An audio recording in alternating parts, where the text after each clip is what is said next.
Salut les déconfinés, c'est Merege, et aujourd'hui, on vient parler de George Lucas. Alors George, tâcheron ou génie Eh bien, malheureusement, j'ai envie de dire, pour la plupart d'entre vous, enfin en tout cas, d'après ce que j'ai pu lire, ça revient souvent dans les commentaires, George Lucas ne sait pas mettre en scène, George Lucas est un tâcheron. Ok.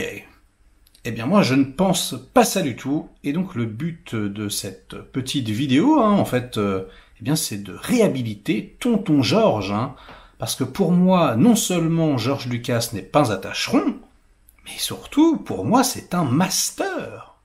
Pour moi c'est un des meilleurs réalisateurs, je veux dire en termes d'action. Il a, tout inventé. Je regardais il y a 2 jours La Guerre des Étoiles, New Hope de 77 en Blu-ray, les petits enfants, j'ai pleuré encore une fois, quoi. C'est tellement incroyable. Je veux dire, la scène, voilà, où il va faire exploser l'étoile de la mort, où il rentre dans le tunnel, mais il a tout inventé. Il a tout inventé, il y avait rien, il y avait zéro, il y avait peanuts. Je veux dire, c'est complètement incroyable, cette scène. Je veux dire, filmée, montée, en termes de dynamisme, de découpage, voilà, et Luke, avec son casque, avec les autres qui lui tirent dessus, avec, les gros plans sur ses yeux, faire péter le truc, toute l'ambiance, le vaisseau de Darth Vader qui s'en va, etc., etc., mais c'est de la maestria.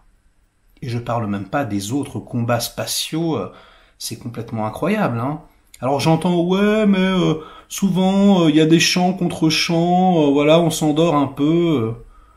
Mais depuis quand est-ce que des chants contre chants, c'est une mauvaise façon de réaliser? Je veux dire, à ce compte-là, les Wachowski, ce sont des réals pourraves.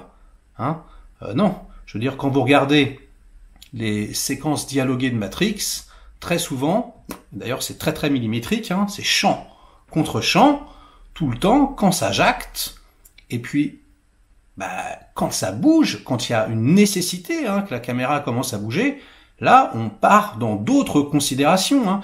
George, c'est exactement pareil.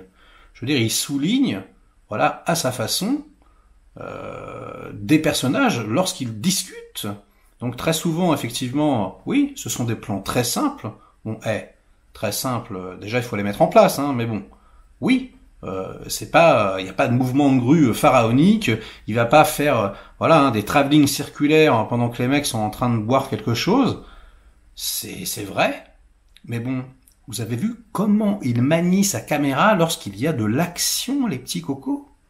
Mais, je veux dire, c'est un truc de malade mental. Alors, je vais pas parler de l'Empire contre-attaque parce qu'on va me dire, ouais, mais c'est pas lui qui l'a réalisé. Bon, je vais pas parler du Retour du Jedi avec ses plans exceptionnels et ses chorégraphies de malade. Ouais, mais c'est pas lui qui l'a réalisé. Ok, très bien. Bon, alors on va prendre, la prélogie.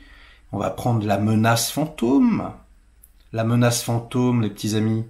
Mais c'est exceptionnel, je veux dire. Je parle en termes de réalisation, parce que oui, Tonton George, c'est pas le meilleur directeur d'acteurs du monde. On sera tous d'accord là-dessus. Ça, c'est vrai que c'est un de ses défauts. Mais non d'une brique en bois, ce film, mais c'est quand même la folie furieuse. Je rappelle à tous, je l'avais fait déjà dans une autre vidéo, mais la course de Pod Race, le montage de cette séquence, les enfants, c'est la perfection. Mais quand je vous dis la perfection, je veux dire, pour moi, c'est une des plus belles poursuites jamais vues sur un écran de cinéma. C'est chaque plan à sa place, c'est le sens du tempo, mais genre comme jamais t'as vu de ta vie, quoi. En plus, ça s'éternise, c'est génial, quoi. Il y a 3 tours, on a le temps de faire monter crescendo l'émotion, il rattrape tout le monde, c'est, des plans à la Mad Max comme ça au ras du sol, tout est parfaitement lisible dans l'espace, on comprend absolument tout ce qui se passe, alors qu'en plus, c'est quand même, il y avait déjà eu ça au cinéma avant, une course comme ça de vaisseaux extraterrestres, avec des extraterrestres qui conduisent d'autres vaisseaux. Moi, j'avais vu ça dans F-Zero sur Super Nintendo, mais je crois que c'est tout. Donc, c'est furieux. C'est furieux, mais vraiment. Donc, je veux dire, pour moi, rien que cette scène, je veux dire, une fois qu'on a regardé cette scène, le mec, on se dit, mais putain, mais c'est un des meilleurs metteurs en scène d'action que la Terre ait jamais porté. Hein. Mais bon, il va pas s'arrêter là. Hein. Voilà, dans le film, on peut prendre par exemple le duel, enfin le triel, entre Qui-Gon et puis Obi-Wan et Darth Maul. Mais waouh, la vache! Pour moi, très sincèrement, c'est le meilleur duel de Star Wars. Mais c'est pareil, c'est simple, mais c'est parfait, quoi. Sans déconner, est-ce qu'il y a eu mieux que ce duel, enfin ce triel donc, dans tout le reste de Star Wars? Non. Non, c'est pas J.J. Abrams, voilà, alors lui c'est ostentatoire, hein. Lui, ouais, il y a des mouvements de grue, il y a des trucs qui servent à rien, hein. Ça, il y en a plein, hein. Mais non, la maestria, elle est là. Ils disent, enfants, je suis désolé, mais la menace fantôme, hein, qui est considérée comme le plus mauvais épisode, c'est quand même relativement hallucinant. Hein. Mais l'attaque des clones, c'est la même chose, tout le début, là, quand Anakin saute de sa petite voiture volante, mais toute cette séquence, elle est exceptionnelle, franchement. Toutes les scènes d'action du film sont complètement dingues. Et le dernier épisode, mais c'est pareil, hein. Vous vous rappelez de ce plan d'ouverture? Mais est-ce qu'on a eu mieux en termes de space opéra, quoi? Est-ce qu'on a eu mieux que ce plan d'ouverture? Ce plan séquence, là, comme ça, qui démarre comme quelque chose d'intime, presque limite, hein, et puis blam, qui s'ouvre comme ça sur la bataille spatiale, mais pharaonique, c'est complètement dingue. Vraiment, est-ce qu'on a eu mieux dans les autres épisodes? Mais remballe, on n'a rien eu de tout ça, quoi. Vraiment, je ne comprends pas pourquoi on ne le voit pas. Quand on regardait un épisode de Star Wars réalisé par George Lucas, on sortait de la salle et on se disait « Waouh, on n'a jamais vu ça !» C'était vraiment... Tout le monde disait ça, hein. Moi je les ai vus à l'époque. Hein. Tout le monde disait « Mais on n'a jamais vu ça !»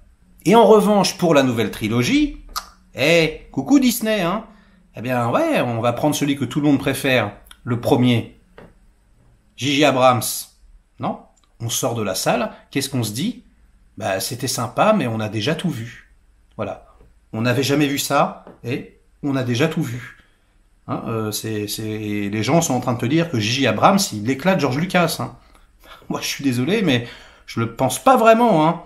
Voilà, donc il a un style plus discret, évidemment.